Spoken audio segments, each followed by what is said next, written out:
You point to your neighbor and tell them everything attached to you wins. Come on, let's tell them everything attached to you wins. Now just tell them, say, it's your winning season. It's your winning season. Good morning. Welcome to A Winning Moment with the Wins. We're so excited this morning, man. We have some awesome guests with us from out of town, from my home state, not your home state, my home state. My home state, though. So, listen, it was a few years ago, we started off with I Am STEM. We're going into our 5th year now, I believe it? 19. Yeah, 2019. And so I'm excited about that. And so today we have our guest here that actually is the founder. Hey, it's not many people can have the founder. We have founder here with us today. And so all of that. Been to the White House, got medals and all of that. So yeah, so we're excited to have her and her assistant. And so we're just gonna kind of let them go, and I'm going to introduce them, and then we just going to let you guys go because you guys have a lot of information to put out. And so, man, I'm excited. So we got a lot to get to because we normally, Dr. King, sometimes we do 2 takes, 2 parts, but we only got you here for the day. We're going to make it good. Yeah, so we got to make it good. Amen. So listen, I'm not going to belong to time. So we have in our presence none other than Dr. Natalie King from Georgia State University in Atlanta, Georgia, the founder of I Am STEM Camp. She's doing great things all over the world, not just the United States. And if you guys hear about a STEM camp close to you, and there's one right here in Lawton, Oklahoma. There's a couple in Lawton. Make sure you get your child to a STEM camp. And so without further ado, I'm going to turn it over to Dr. King. And so she can kind of give a background on herself and how it got started and talk about her assistant. Okay, so have her introduce her assistant, Jewel, with the beautiful name. So Dr. King was supposed to introduce her. So she's going to do that. I just got excited again. Okay. It's me getting excited. Dr. Natalie King, and you did a fantastic introduction. I don't know what I need to add on to but my passion has always been for science education, working with children, just working with people, but more so being a light. Yeah. We grew up in church our whole lives, and, being a child of God, my parents always had us in church. We were there midweek service. We were there for practices. We were there for morning service. We were there for night service, right? Yeah. And so it's good to spend time in the house of the Lord, but I always felt like there was just always this clear distinction between what happened in school versus what happened in church versus, everything seems so compartmentalized. Right. And to me, I'm like, a lot of the stories that we were reading about, I could see where science was happening within the Bible. I could see where, in school, I needed to pull on scriptures and I need to pull on God's words in order to get me through. Wow. And so I'm like, okay, it's not as separate as we want it to be between church and state and between science and Christianity. And so I wanted to figure out, how could we pull this together? And back in 2012, I made the decision to stop teaching. I was a high school biology and chemistry teacher. And I was creating curriculum for the College of Medicine. I was creating curriculum for our local community college to do some of their summer programs. And I'm like, well, if I could do it for them, certainly we could do it for our own church and for our community. And so that's where it got started, was just in our church. My pastor, he said, we have this facility, we need to go ahead and do a program so that the building is not vacant most of the time. Okay. And so that's where my passion for informal or out of school time STEM started. Okay. And it has grown and evolved. So let me ask you this. So now that you've been doing this for a while, what are some of the roadblocks when it comes to churches? Because I know we are stuck in tradition, and in the way we transition from Vacation Bible School into I Am STEM Camp, because Vacation Bible School, we was doing the same old thing every 2 or 3 years. We doing the same old thing. It was repetitious, and you know how that goes. You end up learning, the kids learn a few scriptures, but there's more. There's more. And we do a good job in teaching scriptures and in inspiring people on Sundays. But how do I deal with life Monday through Saturday? How do I get a better job? Okay, I'm going to put the application in and I'm going to pray over it and all of that. But I got to have the education in order to fulfill that job. I think churches do a good job at the spiritual aspect of, their congregation, but it's the other parts that make it a comprehensive. So, for example, you just talked about that. These are tithe payers in your building. Mm-hmm. Right. So if they don't know how to fill out job applications, they don't know how to do interviews, our kids are not getting good grades in school. Right. This is the future of your church that you're even looking at. And so we're just seeing, one, if they're here and they're singing, but they can't spell, they're praise dancing, but they can't divide, there's a problem. That's right. And so how can we make sure that they can experience success in all areas of their lives? That they're not just showing up and, just performing, and learning scriptures, but then they're going to school and they're struggling. Right. When you have people in your church who are educators, retired educators, people who have the skill sets and the knowledge who can help to move things forward. And so that's what we started doing. Like, how can you be more resourceful? Mm-hmm. What does it look like for you to get beyond children's church, to get beyond Vacation Bible School, to teach them some tangible skills that will make them successful at life? Right. And I think if we start thinking beyond just like our role to, touch the spiritual aspect of people and more of like a comprehensive, the mental, emotional, intellectual, you don't have to provide everything, but you are connected to people who can. Exactly. And so the church needs to realize how connected they are and how much of a resource they are in communities. Research shows us that they are some of the most durable institutions within Black communities in particular. Right. And so you're going to have the corner store and other people that will come in and go out, and businesses that might come in and go out. But a lot of times churches are there. That's right. Through generations. So I know your mom, I know your grandma, I know your aunties. And so that's connections that the schools don't even have. That's right. And so anyway, I'll talk about this all day long. I love it. But I have to. I love it. I introduced Jewel Wilson. Yeah. Now I'll let her tell the story of how we met. Because I think it's so important as you're thinking about lifting as you climb. If you are climbing up the ladder of success and you look around and you're the only one that's then you're doing something wrong. So leaders should build other leaders. And so I know we introduced Jewel as an assistant, but I see her so much more. Yeah. I see her as a future STEM educator. I want to see her go beyond what I've even been able to accomplish. And so providing the moving roadblocks out of her way and providing her with opportunities. And every opportunity that I provide her with, she takes advantage of it. Yeah. And so I want to share her how she was a college student doing her undergraduate degree and then how she's kind of evolved to where she is today. If you want to share a little bit of your story. That's awesome. Well, I started, I was an interdisciplinary studies major at Georgia State University. And I was doing pre-med on the side because at that time I thought I wanted to go into medical school. I ended up doing an internship in education, and I saw Dr. King's listing, but I was looking at another listing as well.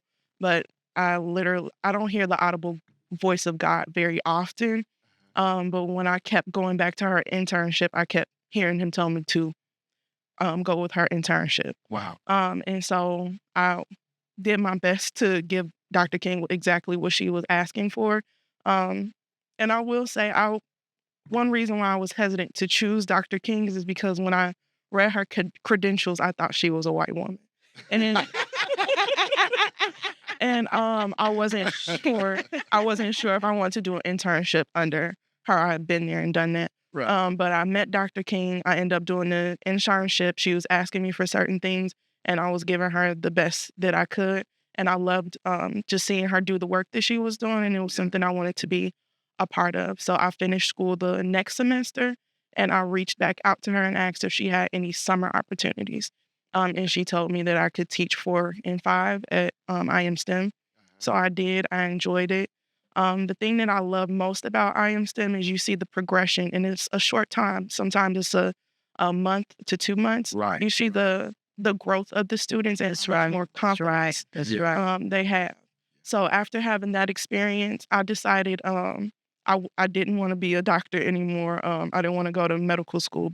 It was also during COVID. So that's one reason why I didn't want to pursue. But I decided I wanted to pursue public health since I was kind of in line with what I was doing. Right. And that didn't work out so well. And so I was just like, I think this is the space that I'm supposed to be in. So this is the path that I'm on, and it's what I enjoy. That is awesome. That is so awesome. If you don't mind me asking, how old are you? I'm 25. Wow. Wow. That's what blesses me. Yeah. Young people already figuring out their path and able to help people already. I mean, what you're doing is awesome. I mean, you want to listen and hear the voice of God when he causes you to pivot. Yeah. You know, so I too was on the pathway to go into medicine, but it's like he took me through that. And once I was teaching, then he literally put a professor in my path who did the same thing to me. She asked me, what are you doing next? I said, well, I'm applying to medical school. I'm taking my MCATs. Like I was, one track focused. And she's like, no. Right. You need to consider a PhD in science education. I said, a what? What is that? Like, I never even thought that was a pathway for me. Right. She said, you would get your GRE, you apply, instead of taking the MCAT, you would take the GRE, you would go to graduate school instead of professional school. And so she talked me through it. And I promise you that once I said yes to that, it's been open door, open door, open door, open door. It's like God said, I need you to get all that training and all that experience to get to this point. And now that you're here, I'll show you where to go. So I had to just take one foot in front of another. I didn't know where it was leading. And 10 years ago, I could not tell you that this is where I would be and this is what I will be doing. Yeah. However, if you be willing to listen to God when he speaks to you, your steps are ordered by him. That's right. That's right. Scripture's fulfilling itself. Yeah. Man, that is so powerful because when you really listen to what you guys are saying, you can find so many references to that in the Bible. How God used people, but they had to be willing to pivot. A lot of us, we're stuck on what God said, and we're not in tune to what He's saying. If Abraham would have been stuck on what God said, he'd have killed his son Isaac. But when he got to the top of the mountain, he listened to what God was saying. Right. And God just wanted to see how much faith he had in it. See if he was going to get him because God already had planned for him to pivot. He already had the ram in the bush. The bush, right. Yeah. It was building his faith. And so a lot of us, we go by what God said and not in tune to what God is saying. Man, that is so powerful. And so what drives you to expose underprivileged scholars to STEMs? What drives you? I think just growing up, and a lot of my science was like reading outdated textbooks and answering the questions at the back of the book. Oh, yeah. Yeah. That's not science. That's right. Don't I deserve more than that? Right? And I think, I had my oldest child young. I was in college and I graduated and I just needed a break. I knew that I was going to medical school, but I just needed some time to just kind of get myself together. And then in that moment, I said, I'm going to give back to the community. And I served as a high school biology and chemistry teacher. But in doing that, I'm like, I want to be able to find and create a program because I was looking at programs in our area and they weren't what I would want to send my own child to. Right. So I said, how could I create something that I would send my own child to during the summer months? What would that look like? And so this engaging in freedom dreaming. And so to me, children who have the least deserve the best. Right. And so it's not just, we look at them and sometimes we turn our nose down at kids. But I know growing up, I did have a 2-parent household. There was 5 of us. And my parents struggled, to make ends meet. And to, sometimes we went to school and we had to recycle the same clothes we had the previous year, going right back to school. Right. And so I understand what it means to struggle. And so my heart is for those who do not necessarily have everything given to them. How can I make sure, that I leverage my sphere of influence? How can I make sure that I bring resources to communities that deserve it, but because of systems and politics and institutions in place, they may not have access to it? Right. That's where my passion comes from. Yeah. The only reason why I'm at Georgia State, the only reason why I'm in the academy is because of the work that I get to do in the community. You take that from me, I'm out. That is what drives me in order to do this work because we're so disconnected. A lot of people sit in, we call it the ivory tower, professors in their offices, and they are so out of touch with what's happening down here. Exactly. You have to willing to get your hands dirty, willing to get your boots on the ground to do the work and to engage with people. They're not lab rats. They're not things to be researched on, but you can actually create meaning with. And so we do research practice partnership work as well, where those who are youth serving organizations and are doing this work, we learn with and from you. Just because I'm an expert doesn't mean that, in some things doesn't mean that I'm an expert in all things. You're an expert on who the children are and who the community is because you interact with them every single day. Exactly. And so that needs to be put on the same even level playing field, when we come together. I'm not looking at you as a professor. I'm not looking down on you as, someone who has all these accolades, because that's not how we learn. Right. Always position yourself as a learner and always be willing to provide access to resources and to use your spheres of influence in order to make the playing field level. Yeah. For all children. And so this is just my heart, because what we do here at the church is that we know we have people and children in our community that does not have resources. And so we have to try to provide the resources. And we haven't did a good job of that as a church. We've always called the people in, say, hey, we want your tithe. We want your tithe. We want your tithe. But if we can build the people up, then the people have more to give, and then we can give back to the people, to the community, and provide resources for those that are that doesn't have, and haven't been exposed to things and all of that. And so we, as a church, we need to do a better job of being connectors and resources, not just look out for leadership, but look out for the people, for the children. Because it's not the children's fault. The children didn't ask to come in this world. They didn't ask to be here. And so it disturbs me when I hear people talk about our youth and talk about how bad they are, but we're not providing any resources, any training, or any way to help them become better or be better, or even try to understand what's causing the problem. Yeah, exactly. They are products of their environment. Right. Exactly. Right. And so their kids become a reflection of what it is that you're pouring into them. Right. Right. And so we have to take responsibility as adults and as a community of what's happening within our communities and what's happening with the children. Right. Yeah. That's awesome. And you know what I love about it, Dr. King, is that your heart, you have a heart for what you're doing. And then not just for what you're doing, but you have a heart to help others. Like you say with Miss Jewel over there, you going back and help bringing her up, because your desire is for her to exceed what you're doing. Oh yeah. And you don't find it. But the thing is, you don't find many people like that. Exactly. You don't find many people like that. Exactly. Because and then Jewel, 25. Yeah. Right. And I'm sitting here and I'm listening and I'm hearing, and it makes me go back, think about our oldest daughter, her experience, her first experience. It was horrible. And I was upset. I was ready to go to Tulsa. But this person had an opportunity to be a mentor like you are. She had that opportunity. Right. And she shut it down. She shut her down. Yeah. Yeah. Because a lot of times we position ourselves as gatekeepers, right?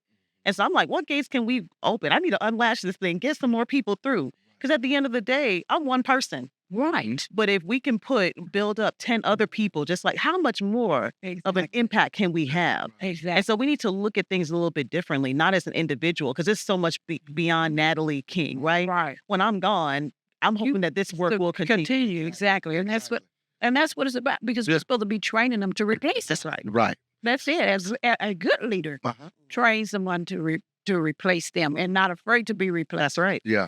Yeah. Success is not success without succession. And so we always, that's why Dr. Martin Luther King, that's why we talk about his life works. Somebody picked that up. When you go back to the Bible, that's what Jesus did. Jesus came and he trained the disciples for succession. Somebody had to take over Jesus' ministry. He trained his disciples. They became apostles. The apostles trained other apostles. There was a succession that was supposed to happen. And it's sad to say this, even today, some people think that there are no true apostles and all of this and that. But it was supposed to be a succession. And it was the work of Christ supposed to continue. Yeah, because success is not success without succession. So what can we expect from I Am STEM Camp this year? A whole lot of fun. Like every other year, you want to start? And I love it. I'm gonna tell you. I know we had fun yesterday. Oh man, in that training. man, we have fun. Man, I think our adults look more towards STEM camp than the kids do because we had Preparation. the preparation. We had so much fun. we saw some people that apparently won't even be a part of the STEM camp that were at the training. But STEM is it's a great way to bring the community together. It is. And we saw that yesterday. Mhm. And we had, what was that, on Friday, multiple generations working together to do a cell card together. But this year, the theme is activating the hero within you. So Good. with that, it's a superhero thing. They're going to do a lot of activities that are going to challenge them to think and to work across teams. Something Dr. King is doing this year is making sure there's a science connection and that mathematics connection. So one student might be doing math over here and another student might be doing the science part over here, and then they're going to come together so that they have collaboration and teamwork skills as well. That's something that's very important in STEM. I completed my first year of teaching this year, and something that I noticed is sometimes our students don't know how to work together. They don't know how to bring their ideas together. Sometimes it's my way or the highway. Right. And it's just if you get them to realize that if you put your ideas together and y'all come to the middle, it's going to be perfect. Instead of you trying to be individualized. But that's something that we have to train them to do. Yeah, early. Man, y'all preach it up. Y'all preach it. Y'all preach it up in here because I know a lot of people, man, can't work together. Yeah. It's a lot of unlearning that has to happen too, because when you visualize a scientist, so if I asked you, what does a scientist look like? What might you tell me? Yeah, in that image that image in your mind. Yeah. Somebody with goggles on, with a white coat, and they pouring the mixing chemicals and together. all that kind of stuff. Exactly. Yeah, They're working by themselves. Yeah. And that's how science works. exactly. You have to bring the minds together in order to come up with the best solutions or the best answers to solutions to problems and answers to questions, right? And so that's what we want them to do. You have to collaborate. You have to learn how to communicate. You have to be creative. You have to engage in critical thinking.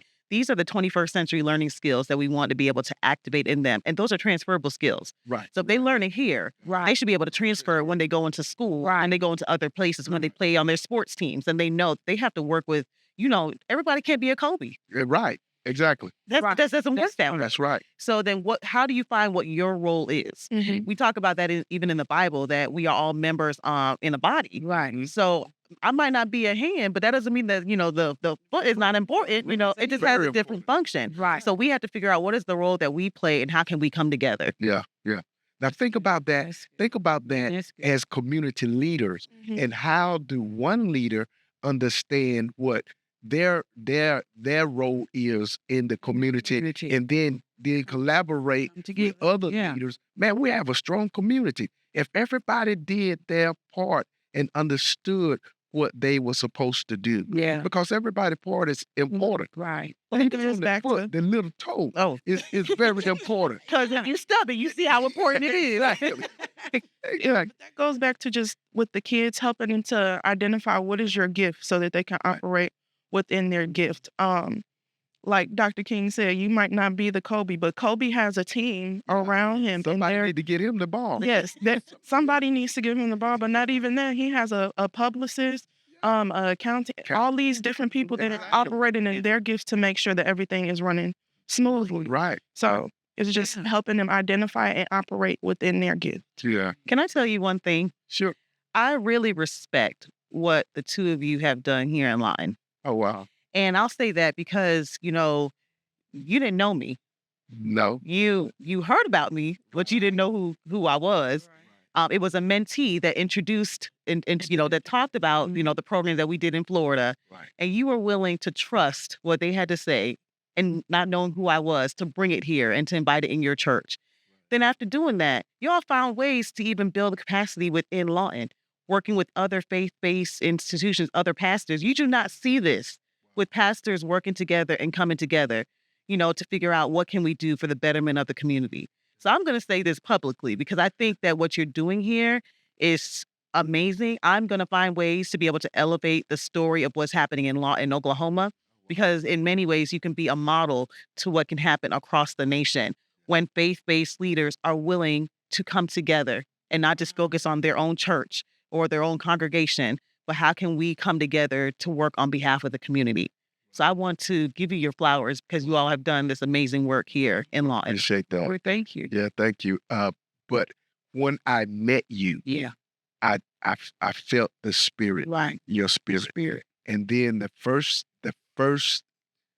camp that we did, Even the very first conversation. you're right. But the very first camp, when you was willing to, whether it was some iPads, it was something that you gave. Yeah. And Okay. and when you gave, I said, man, she's for real. This is real right here. This is of God, and this is real because of your heart. And so when you did that, God spoke to me and said, I need you to grab that vision and I need you to run with it. Mm. Yeah. Yeah. Because not only were you being a blessing to us, but you was really blessing this community. And I tell you, there are some great things that's in store for you guys. And I'm just excited to know y'all. I'm just excited to listen to y'all's story because what God is going to do, I'm telling you, what God is going is what God is going to do, man. I am so excited for you guys. But now I need you to do this real quick. I need you to share the award that you received because that is historical. Yes, I received the National Science Foundation's Alan T. Waterman Award, which is the most prestigious award given to any early career scientist or engineer. Mm-hmm. I am the first educator in the history of the award that's kind of given through Congress to have received the award, Wow. and Black woman. And so I don't take it lightly because I know that God is opening doors. Even though I don't understand it, I know that he's opening doors for great things to happen and that I have to be an ambassador for him. And my prayer is that he just continues to get the glory from everything that's being done. And I would just be willing to be a vessel. It's scary. Sometimes the spaces that I'm in, it's scary. Right. But I can't let fear overtake me. And so that is the award that was received last year. And it came with a medal. It came with a specific citation and $1 million towards research of moving this work forward. Man, that is powerful. But did you hear what she said? What? She's an ambassador. Right. She's an ambassador for the Lord. Right. And so, he's going to continue to open doors that's going to be scary. Yeah. Because of, who you are and what your main objective is to be that ambassador. Yeah. And then everything else is going to just fall in place. Yeah. Yeah. And Goodness. And being a Black woman, I know Natalie King might be. Yeah, being a Black woman, man, I push women leadership because the church had talked about women that can't preach and we ain't gonna get into all of that. But instead of lifting them up, think about it. We wouldn't even know Jesus had risen from the grave if the women didn't come and tell us. Because the men was in Jerusalem. Yeah, in the house, scared. Yeah. And Jesus sent the message by the women, go tell them. Yeah, I'm alive and well. Listen, we got to go. We got to go. I wish we had more time. We got to go. But listen, make sure that you enroll your kids at a I Am STEM camp. I know this podcast go all over the nation on YouTube, and so you don't have to be here in Lawton, but go to the website, research iamstemcamp.com. STEMcamps.com. iamstemcamps.com.